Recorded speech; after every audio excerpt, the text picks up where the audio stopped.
a trophy. Welcome to the newly configured Midlife Krisis. Newly.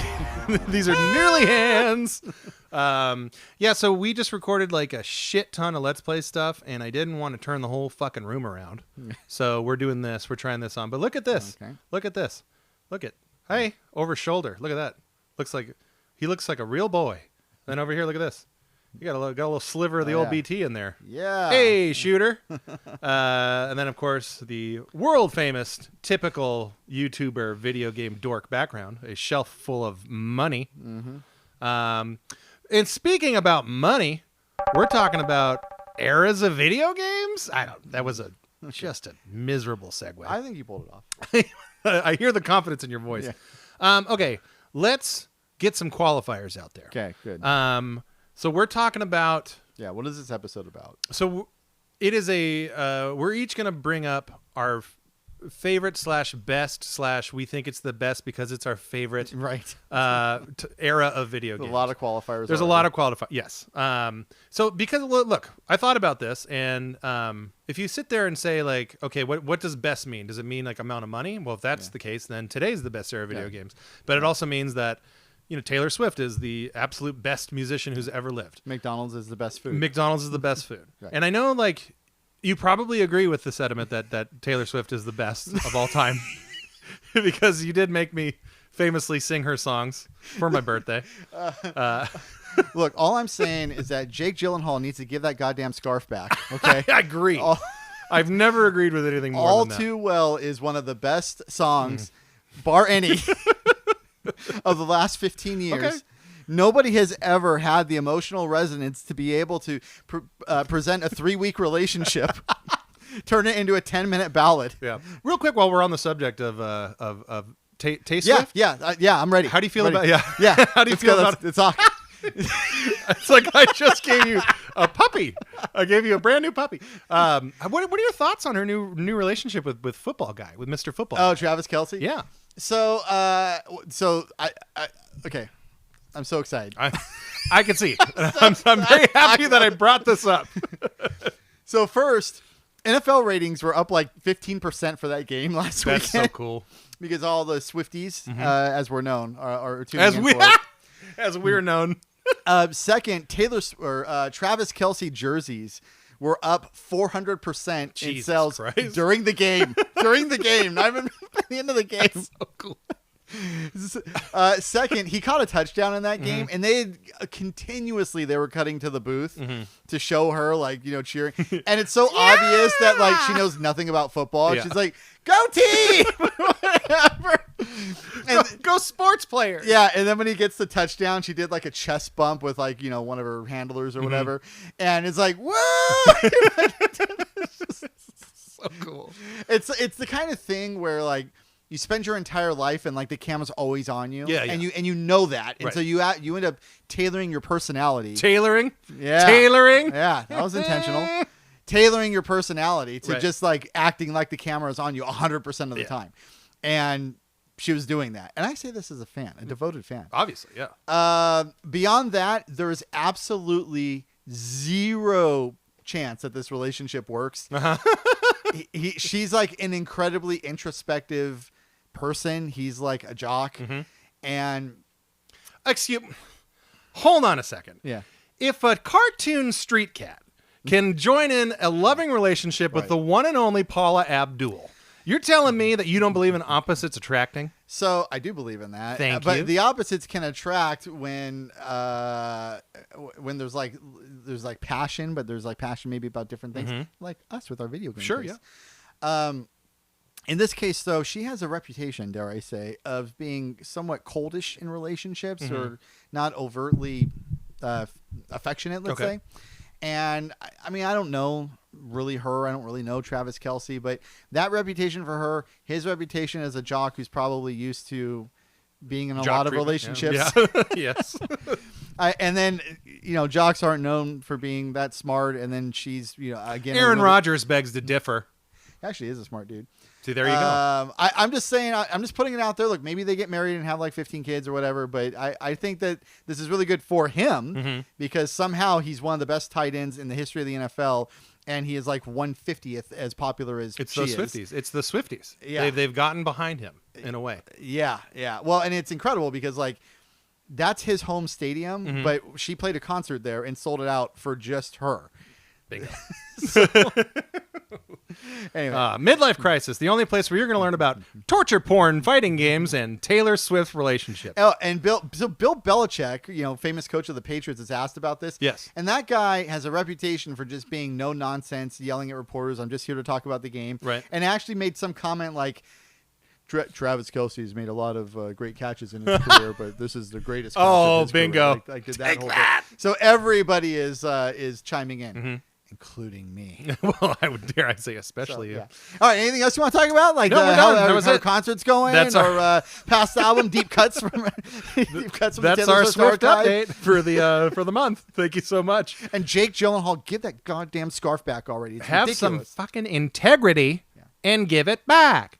I don't apologize for bringing Taylor Swift up. I'm gonna do it again in the future. Video game eras. Okay, so going back to the quantifiers. So the era of video games that I picked because I think creatively it's probably the most fertile grounds in terms of like new ideas coming to the foray. Yeah. It did do gangbusters money-wise. I think this generation is the first generation in which the entire video game industry beat the film industry. My generation, that's when that happened for the first time. It has happened since, obviously. And then the other thing, too, I considered when going about all these things is also like my personal taste of the video games that I like. This era had all of those things, with the exception of one big one, and I'll get into. But even then, that one, which is RPGs, like the RPGs that were coming out during this generation, a lot of people loved them. I didn't. But the generation, of course, I am talking about is I believe I wanted to look this up and I didn't. Oh well, who cares? I think it's the 7th. But what I'm talking about is, and I'm real quick. Here's my addition, and I think some people agree with this, but I'm going from the Dreamcast up to the end of the PS2, Xbox, GameCube generation. So that's 99. 99 to 2006. So 2006. Well, technically 2005 is the release of the 360. 2006 is the Wii and the PS3. So this is so good because we had this exchange where we said this is going to be the topic of the show. Yes. And other than saying eras, there's no other discussion. So an era could have been, as you could have said like a 3-year little window or something like that's an era or whatever. And then we also didn't really talk about like what defines an era, what defines best. And then it's got to be generation. Well, I think so. But you came in with an answer that is different than my answer, and we'll get to my answer in the next episode. In part 2. Yes. But it looks like you were thinking the exact same thing I was thinking in terms of how to describe the topic, how to define what the terms are going to be. So we're on the same with very little direction. Hive mind. We ended up kind of melding in terms of what I think we're going to talk about. Well, knowing someone for 30 years should do that. Yeah, it does help. Yes, it does. We're very different, but opposites attract, Brian. That's we right. come together when we need to. Exactly, like a cartoon street cat, and once again, former LA Laker girl, and just the sunshine in my eye, Paul Abdul. Yeah. Okay, so yes, the Dreamcast is an interesting one because it kind of straddles the line, and the reason why I'm putting it in this generation is A, because it helps my argument, and B, B is it's like it's this line writing. Had 1 foot in the 32-bit era, 1 foot in the 128-bit era, even though we stopped calling them bits by that point in time. But Dreamcast is super important for a number of reasons. It's the first home console that ever had online capabilities that were like used to the fullest extent. Obviously, things like the X-Band, formerly known as the Catapult gaming modem for the Genesis and Super Nintendo. Nobody remembers that. No one remembers it. And it didn't work really well. On the Dreamcast, you could actually play online games, and it worked really well, and you could communicate online with a keyboard, and even, now check this out, you can talk to people on Dreamcast. It was only supported in like a game. But you could absolutely do voice over internet protocol chat in a fucking video game, which is mind blowing when you think about it. Do you think the Dreamcast is the most underrated console of all time? Because you speak glowingly of it, and everybody does. Everybody does, yeah. I don't think it's underrated, though. I think everyone speaks about it glowingly, like you just said. Well, but I mean, if you look at like sales, and I think it's, at least at my level, it's a little forgotten. And it was around in the PS2, which was the PS2 is what obviously it was not the first nail to the heart, but certainly the biggest one. Right, as a 1-2 punch between piracy and the PS2. Yeah, the killer peas. Yeah, the killer peas, exactly. But yeah, so it's I don't think it's underrated because the people who played it love it. It's beloved.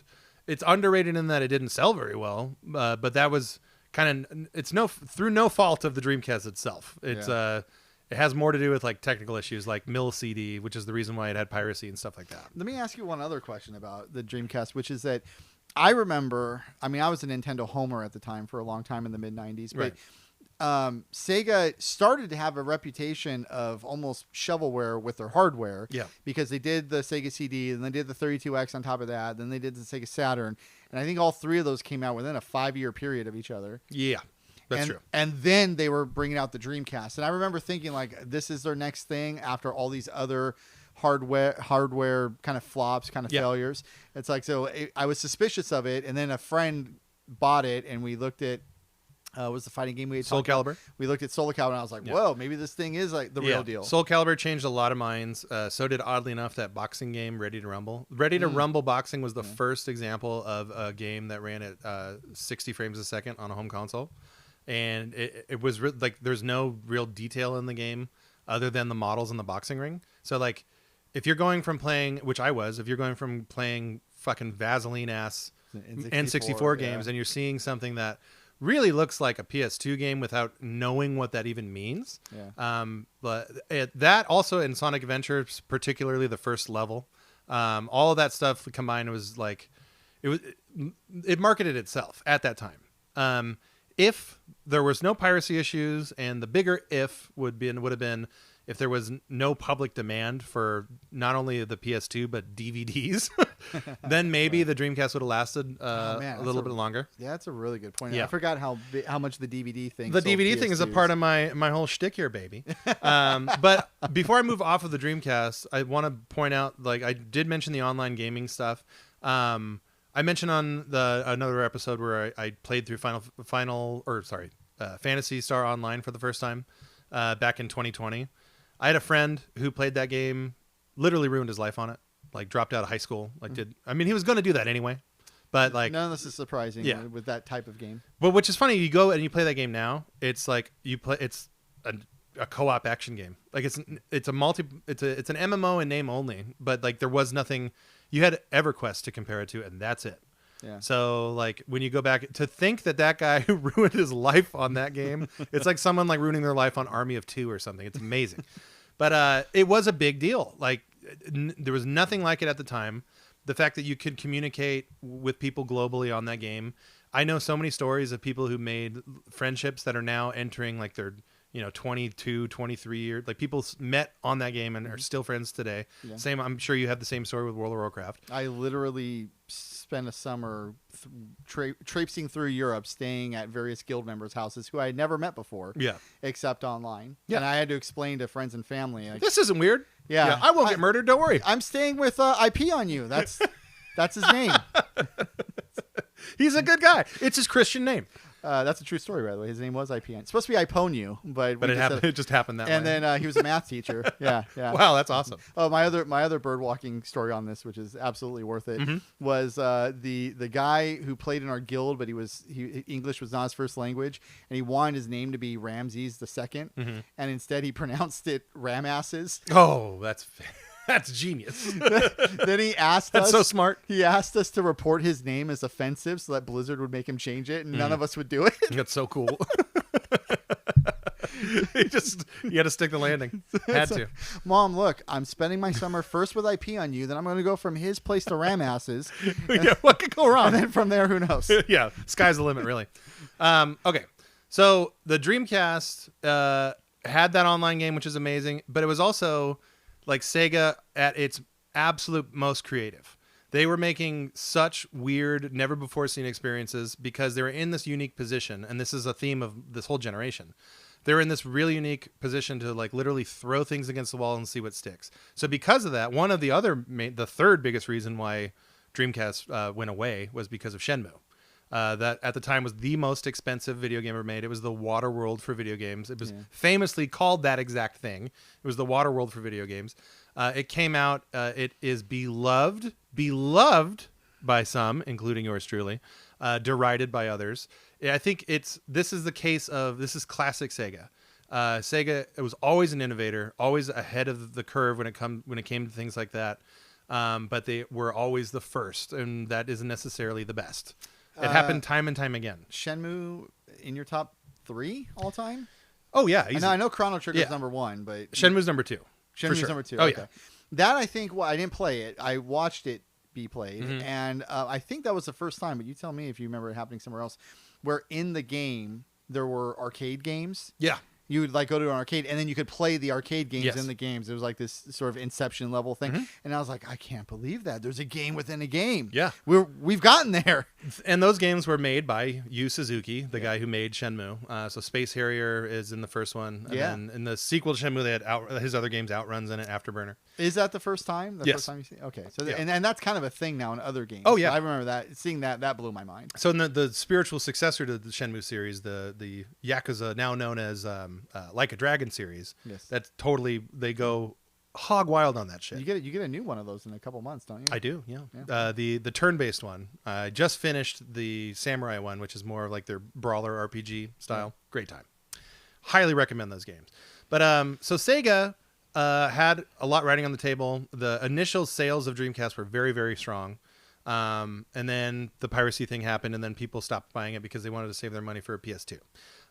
But during those intervening years, you had games like Rez, Shenmue.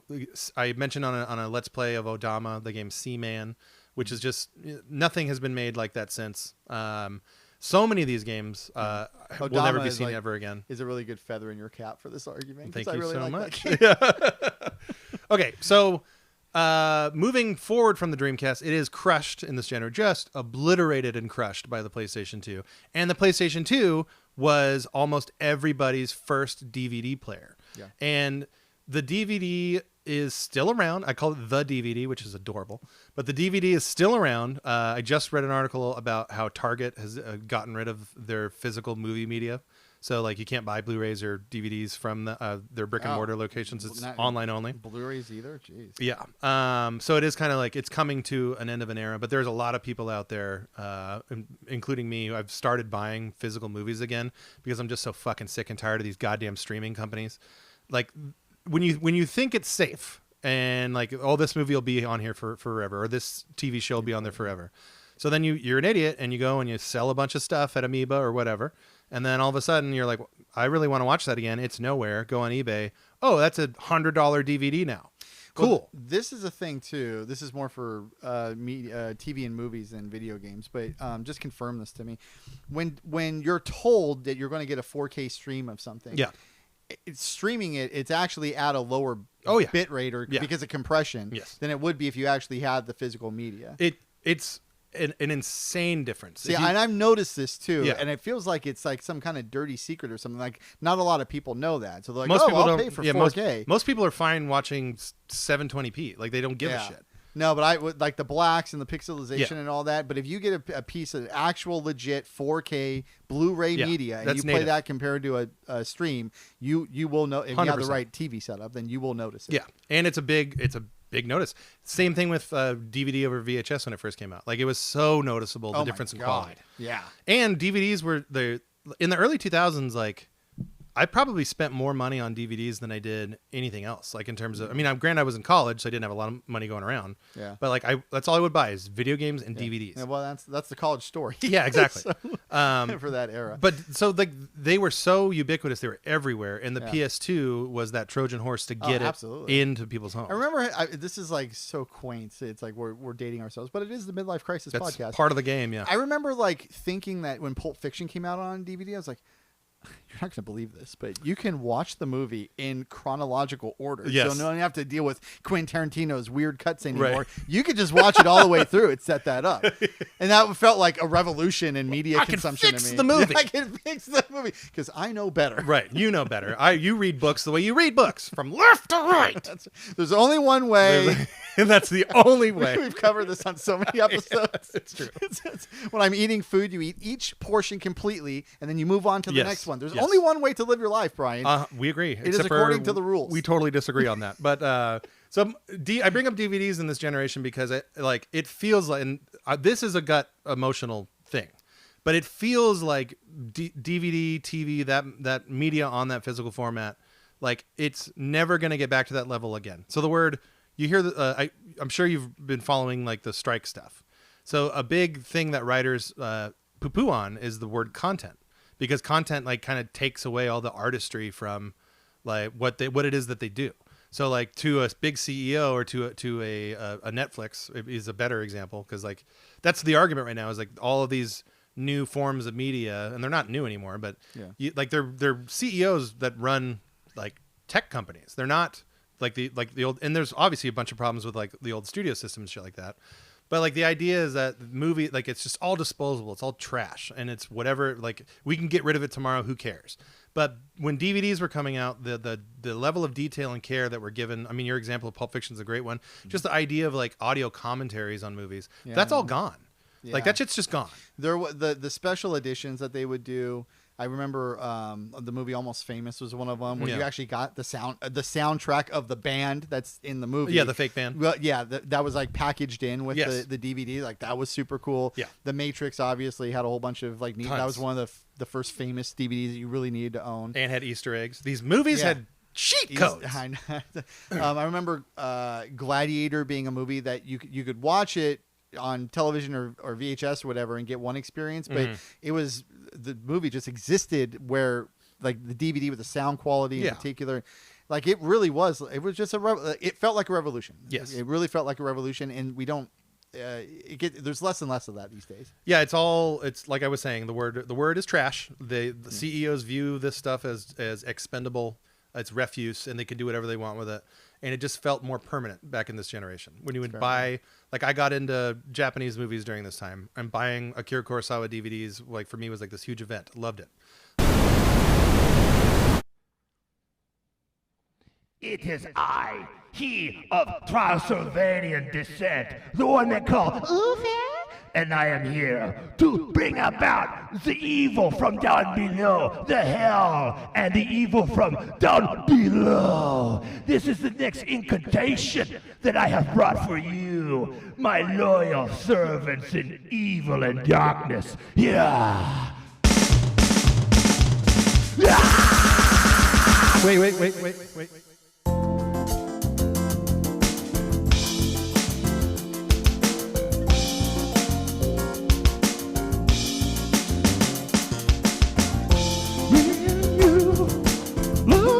Each other, being evil is good, yeah. I'm having fun, oh, with my evil, dark, demonic spirit. Me and you, so in love.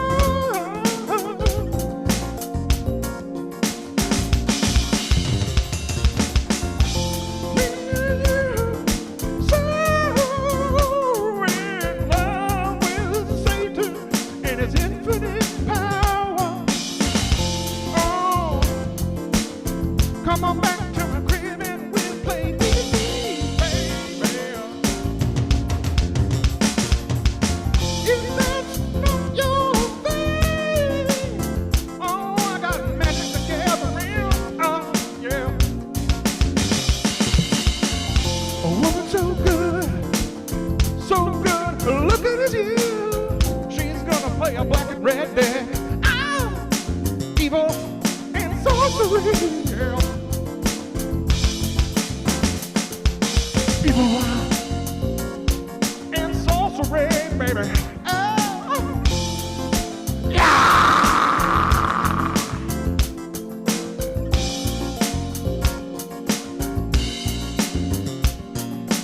evil and sorcery. Oh! Be my queen of the night.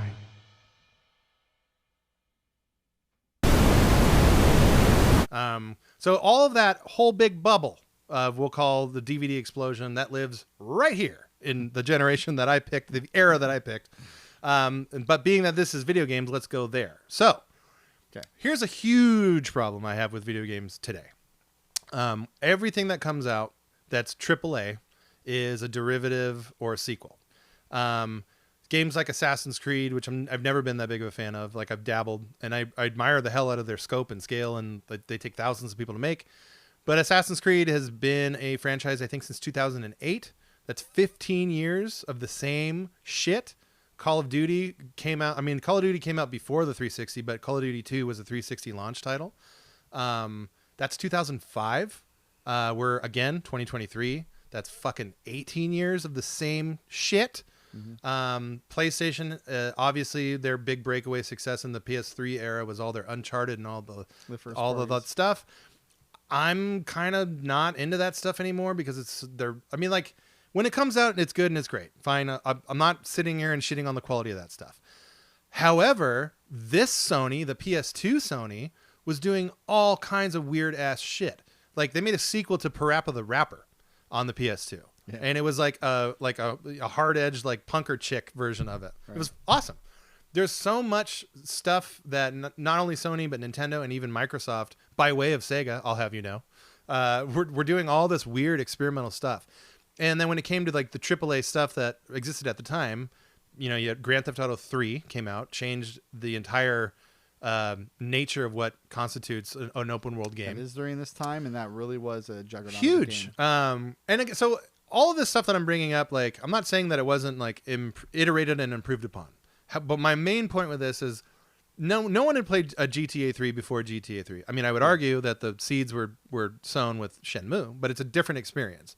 There isn't anything like that anymore. There isn't anything that comes out like that. At least, okay, I'll put a qualifier on that.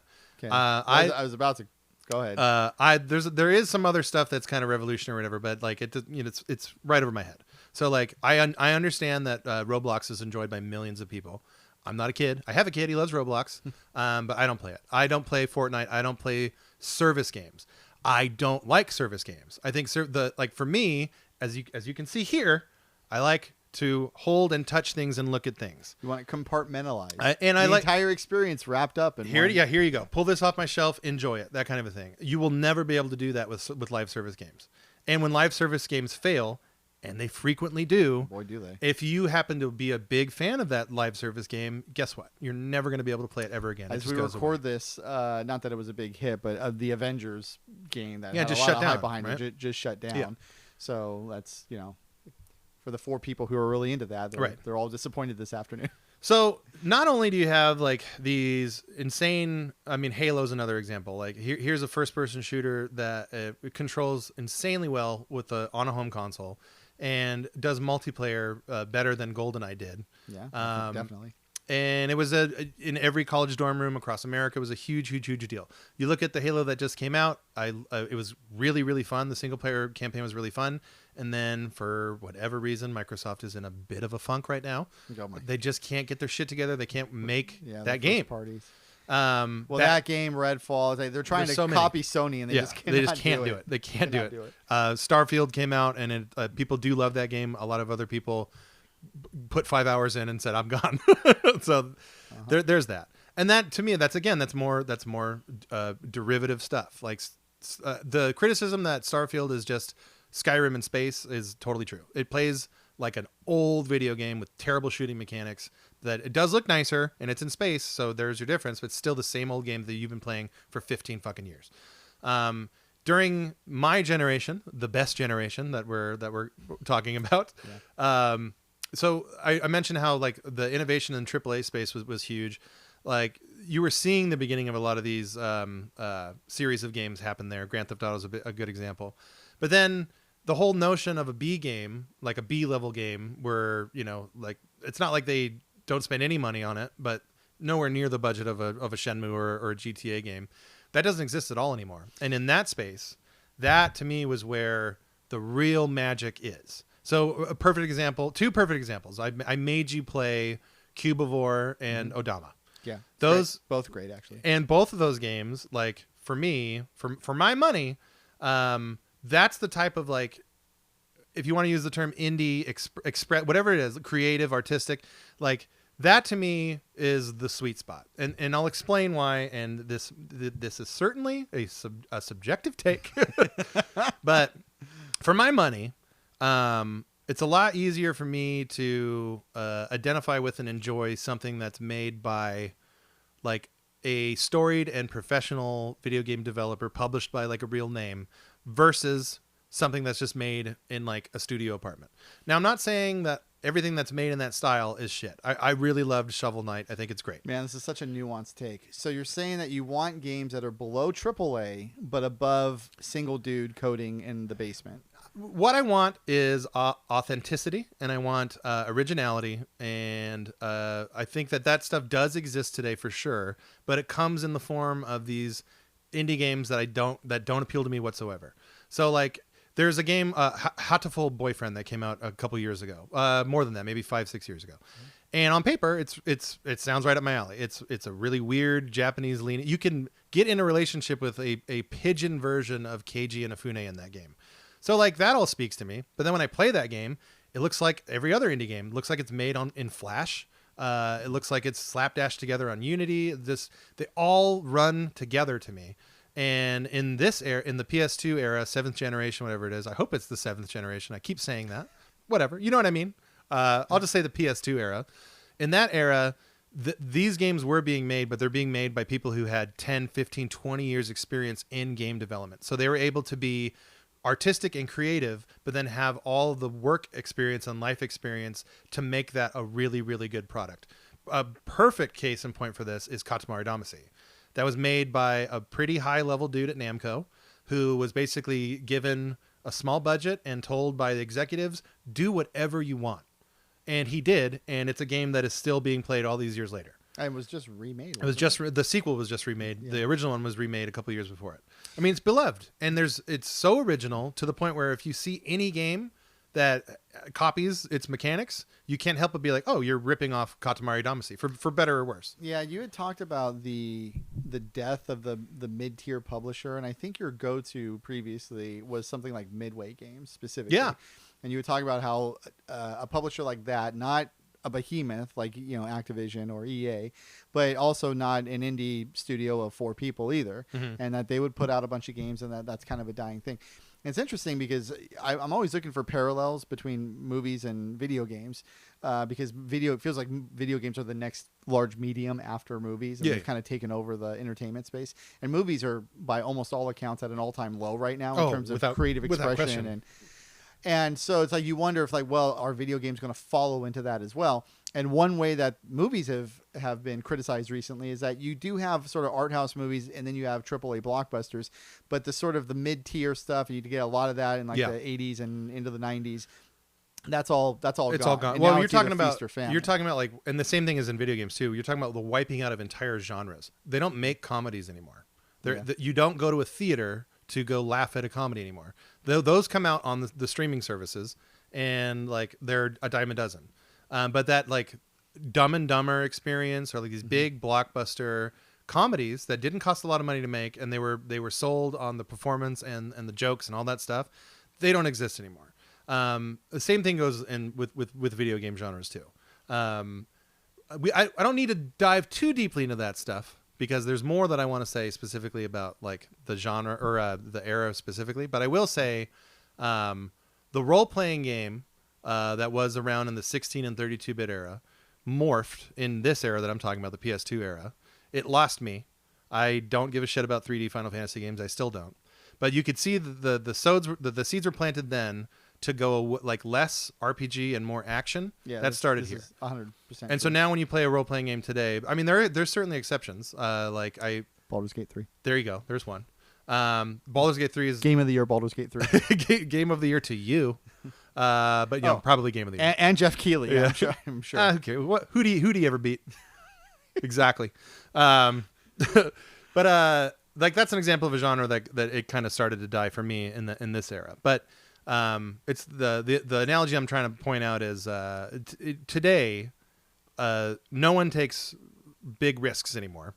And when they do, and sometimes they do, but it's so far and few in between that you might as well say it just doesn't happen anymore.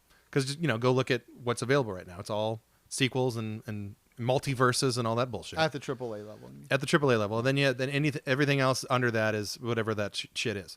But for the PS2, GameCube, Xbox era, you have, I mentioned online gaming earlier. Like when the original Xbox Live came out, were you on that? Did you play Xbox Live when it first came out? I was part of a beta test for there you go. So Okay. as I routinely am, I get into any beta I can. I got into that one. And it was cool. We used to play Madden during that time. Yeah. Mech Assault was a big one, I remember. Or maybe it was one of the 2K football games. But then at the time, that was like before they'd figured out what to. So you would play Madden and then you'd be winning, and the other guy would figure out that he's losing, and he would just pause the game. Mm-hmm. And you would not have to unpause it. So yeah. Just wait for you to get sick and disconnect the game. And then they eventually put a timer on it, but it was a 100-second timer. Mm-hmm. And then you would just pause the game, unpause it, and then pause it again real quickly. So it was not a great experience, let's just say, with sports games initially. So the tech behind online gaming, without question, has improved markedly. You have a little headset we'd put on. Yes. You certainly did, and it came boxed with the subscription. Yeah. But so obviously that the technology is much better today, but the culture is nothing the worst. was better than listening to 12-year-olds say things about your mom. Well, so through the one earphone. This is my argument. That's the culture. This is my argument. That stuff did exist back then. It did. But nowadays, when you play a game online, at least this is my experience. Like it's almost always that. It's like. In fact, I avoid playing online because I don't want to lose in a video game and then be berated and hear racial epithets from children. When online gaming on console first started, that's the PC difference. Brian. That's what that's what I'm lacking. Well, I got into Xbox Live when it very first came out. The big game that I got into, I played a lot of Mech Assault and I played a lot of Splinter Cell, the sequel. That one had a really, really good multiplayer mode. And I played those a lot, and I never really experienced much of that shit. And I think it's because it was such a new thing. So this is a two-parter. In this generation, online gaming was a thing that came out, and it came out across the board.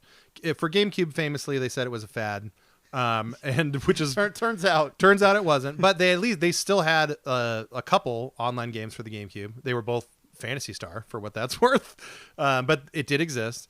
Xbox and PS2 was really more where that was at.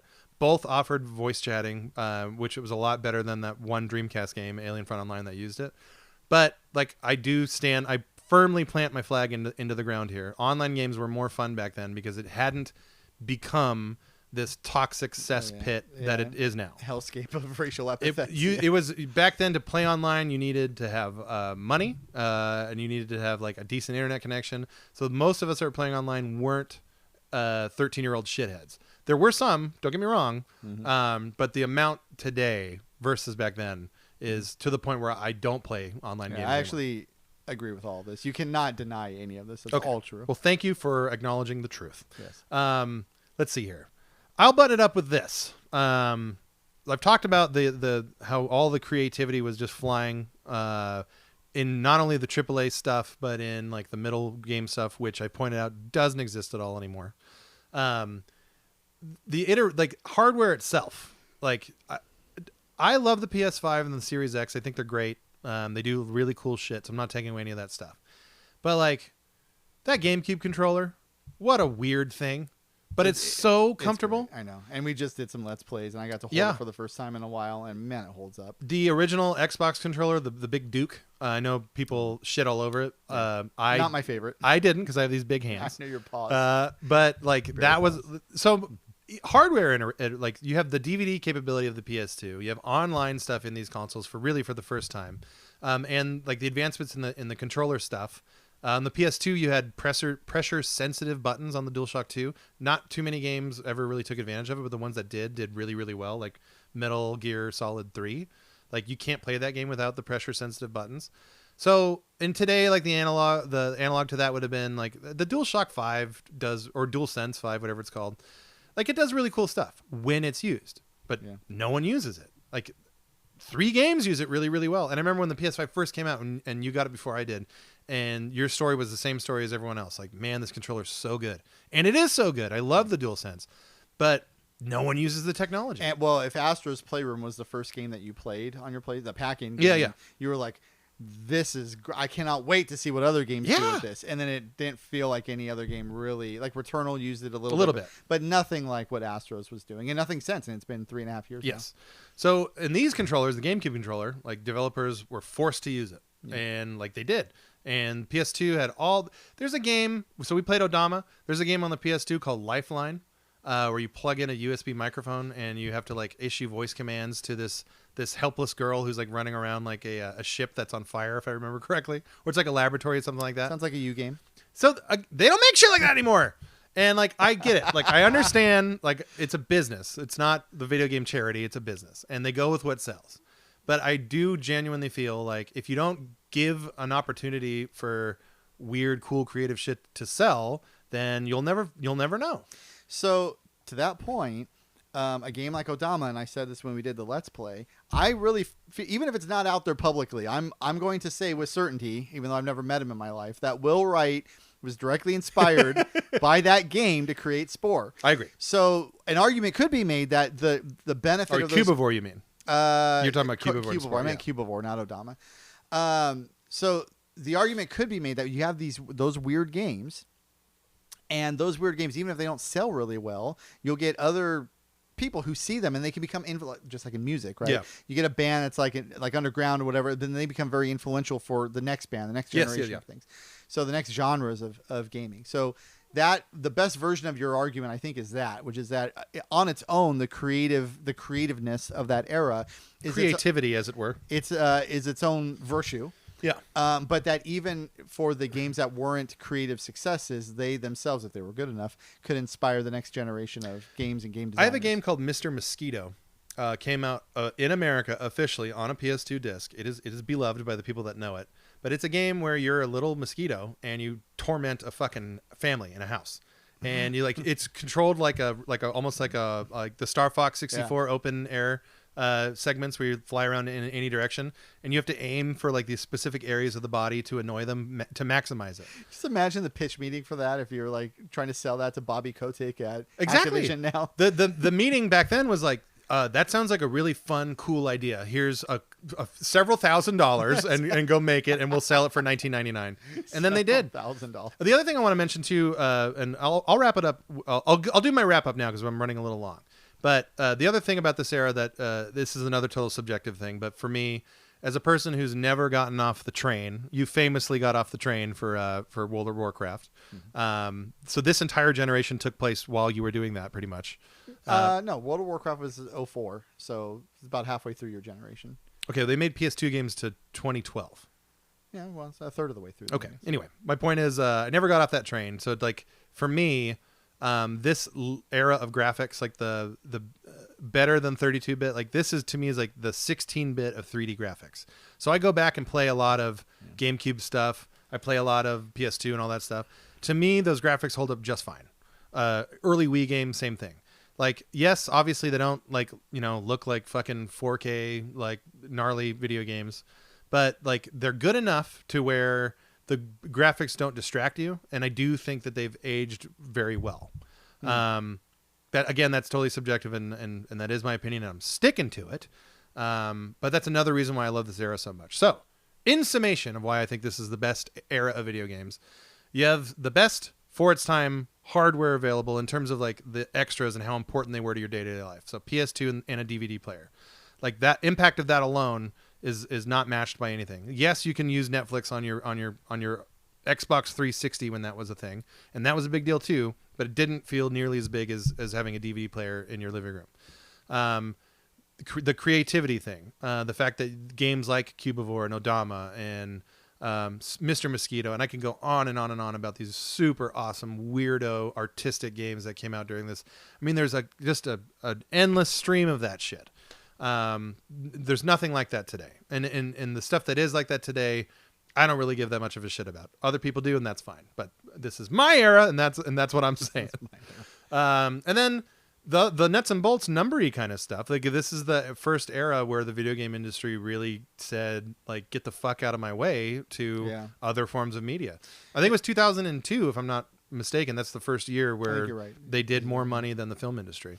Yeah. And the PS2 was, in terms of the ubiquitousness or ubiquity of a console ownership, it was the most successful console since the original 8-bit NES. And still has that record, I believe. So for home console. I think it is number one still. Yeah. So, I mean, all of those things considered, this is why I think this is the best era of video games.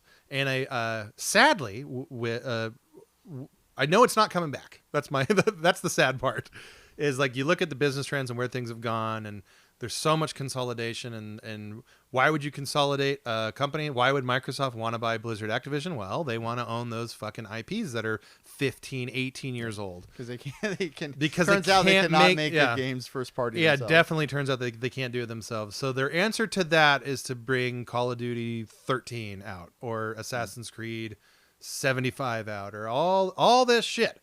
And like, those games are good and they're well made, and a lot of people, like, literally their livelihood depends on those games. Or it's just the one game they buy all year. They buy Madden in August, and then they buy Call of Duty in November, and then that's their year. See, but that same person, Robbie, and I'll end it with this, that same person, if confronted with an end cap at a Best Buy back in 2003, if tell me they're going to buy Cuba for? No, they would buy Mr. Mosquito because they did. I have an anecdote about that. This mega bro dipshit jock friend that I used to have only played Madden and only played like those kind of games, and he walked by an end cap and saw Mr. Mosquito. That's how I played it, was from this guy. He just saw it and was, oh, that looks pretty neat, and it was $20, and he bought it, and it was a dream. It was an absolute dream. So it can be done, people. It can be done, but I just don't think it's ever going to be done anymore. I think, and I'll close with this. I think where video games are today, there's certainly a lot of pros, but the cons are, it's almost totally bereft of creativity at the top levels. Creativity exists in the bottom, and it's, to some people it's creative, and to other people it's not so much. But like I will concede, like that does exist in that space, but at the higher levels it's gone, and it's never ever coming back. And famously, we just read this thing about Sony, like they're investing millions and millions of dollars on stinky ass live service games. That's like their next, Sony's big solution to staying in the game, pun intended, is to double down on this format of video games that seems already people are getting over. Yeah, they are. Yeah. So there you go. So that's what I got to say to you, modern video games. Well, half. I do like you. I do still like you a little bit. You do have a whole shelf of PS5 games right here. So I'm giving you half the bird. All these Nintendo Switch games here. You know why I have so many Switch games? Is that so many games from the fucking PS2 era got remastered in 1080p on Switch. So there's also that. So anyway, I went longer than I thought, but I'm pretty passionate about this one. I really do think that this is the peak of the medium, and we've been playing catch up since this era. So tune in to the next episode when we find out why Brian is wrong. Oh man.